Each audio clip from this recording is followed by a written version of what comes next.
Cold open Tom's Cafe pulls in $5,000 a month. He's thrilled. Finally, a business that pays off. But there's a problem. Right now, Tom is losing money. That $5,000 and this loss both are true at the same time. How can that be? Because the most important cost of any choice never shows up on the receipt. Today, you'll learn to read it. From last time and what cost really is. Last time, we found the sweet spot. Net benefit, benefit minus cost, is largest right where marginal benefit equals marginal cost. MB equals MC. But back then, I lumped that cost together, money out of pocket plus something vague I called time. Today, we crack that cost wide open. But first, a deeper question. Why does every choice carry a cost at all? The answer is where economics begins: scarcity. Scarcity. Why cost exists?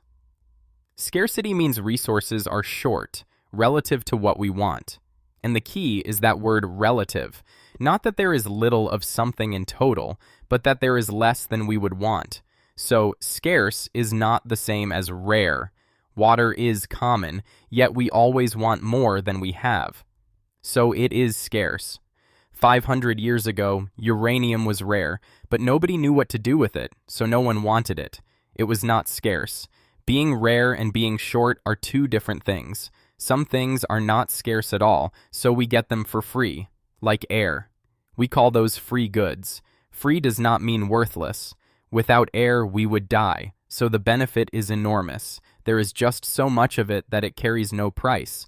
But when clean air or clean water becomes hard to get, it turns into an economic good, something you pay for. So, here is the chain. Resources are scarce, so we cannot have everything. That means we must choose, and to choose is to give something up. That is why every choice carries a cost. There is no free lunch. So what exactly is that cost? Opportunity cost. The road not taken. Here's today's key word: opportunity cost. Picture a fork in the road. You take one path, which means you gave up the other. That road not taken, and to be exact, the best of the options you gave up, that is the cost of your choice. So the real cost of anything isn't what you paid, it's what you gave up. The first reversal: what a cola really costs. Let's bring back Tom. Tom has $1. Cola, Sprite, orange soda, each costs $1. Cola gives Tom $1.80 of enjoyment. The Sprite, $1.30. The orange, 90 cents. Naturally, he grabs the cola. So, what did that cola cost him? $1, you'd say. But the dollar is just the price tag. What Tom really gave up was the Sprite. $1.30 of enjoyment he will never get. That is the true cost. The price is what you pay, the cost is what you give up. Now here's something neat. Why is a consumer goods opportunity cost usually close to its price? If cola gave far more joy than its price, everyone would pile in. The more cola you drink, the less each one thrills you, and the rush of buyers pushes the price up until it meets the value of the next best drink.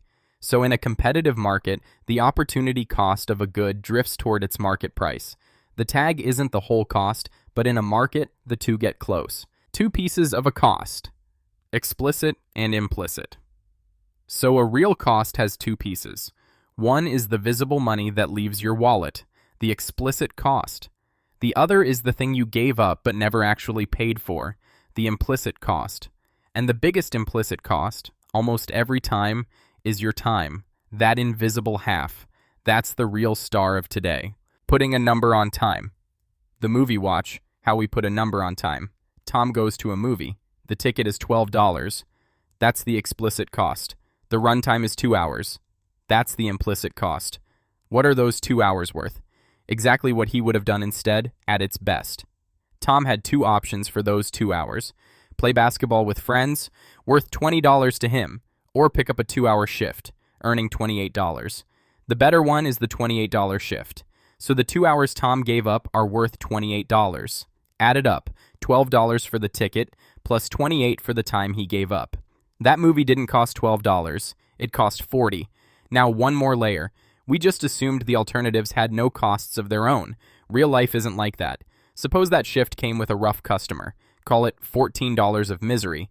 Then the shift's real value drops from 28 to 14, and suddenly basketball at 20 becomes the best alternative. The value of those 2 hours changes completely. The point, opportunity cost isn't a fixed number. It's set each time by the true net value of your alternatives. The mirror image.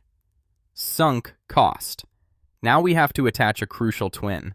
If opportunity cost is the hidden cost we keep forgetting to add, there's also a fake cost we keep wrongly adding in. That one is called the sunk cost.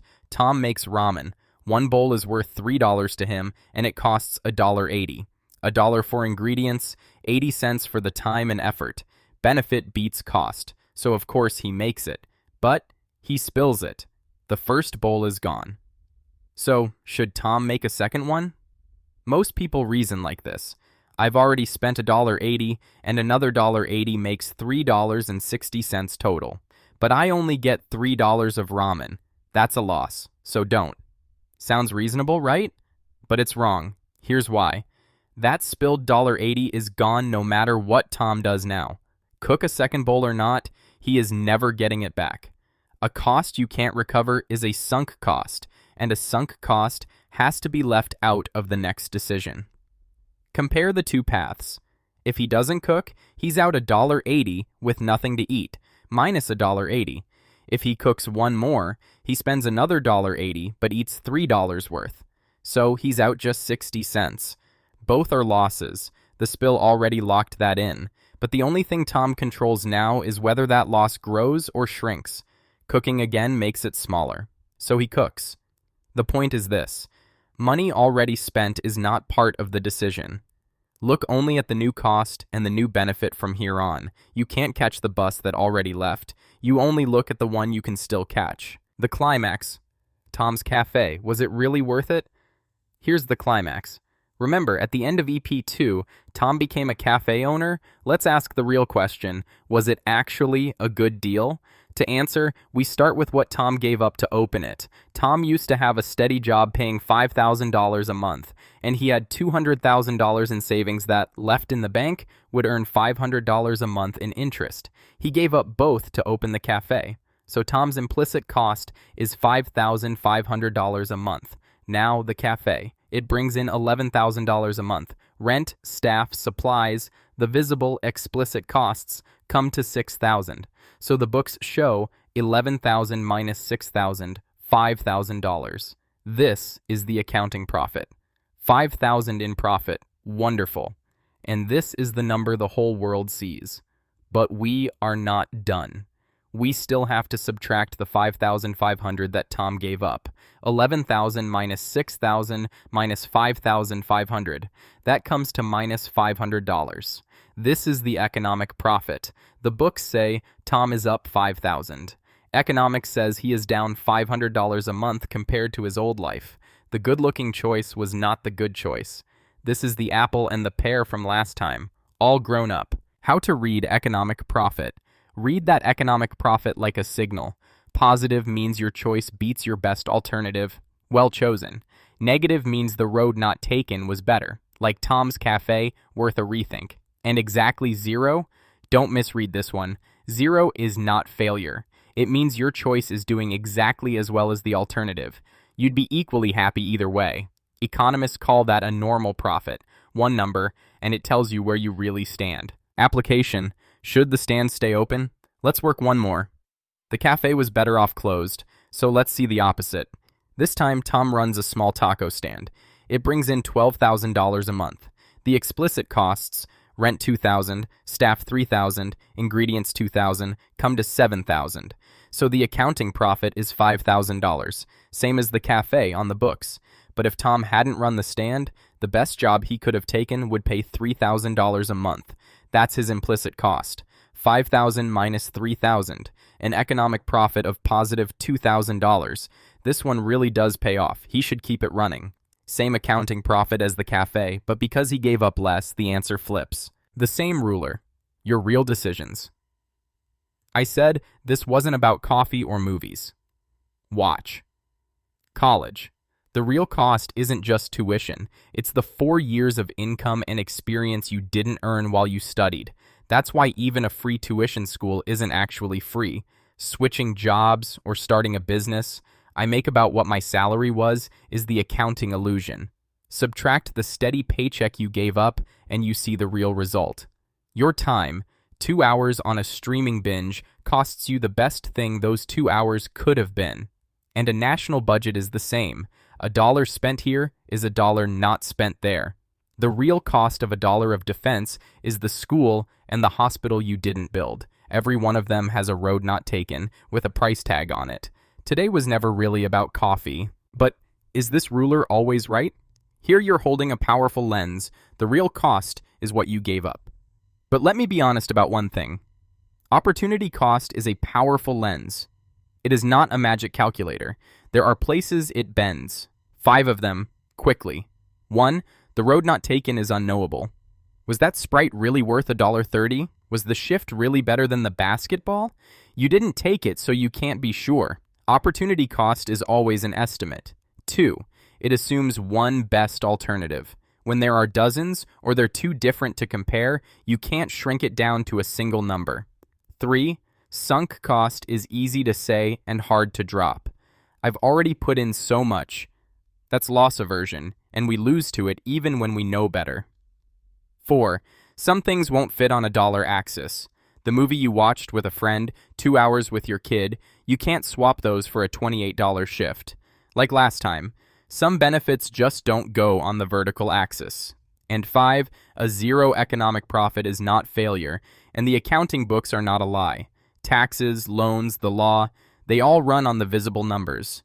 The economic view doesn't replace accounting, it completes it. Knowing where the lens bends doesn't make it useless. It means you don't just know the rule, you know its edges. And that is economics. Closing. So here's today's one line. The real cost of anything is what you gave up, not the price tag. Here's your assignment. Take one choice you made today, the coffee, the 2 hours, the money, and ask what the road you didn't take was worth. Next time, we take this very idea and draw it as a single curve, the production possibility curve, where the cost of more of one thing shows up as the very slope of the line. Today's road not taken becomes something you can actually see. See you then. Educational content, part of the Principles of Economics series.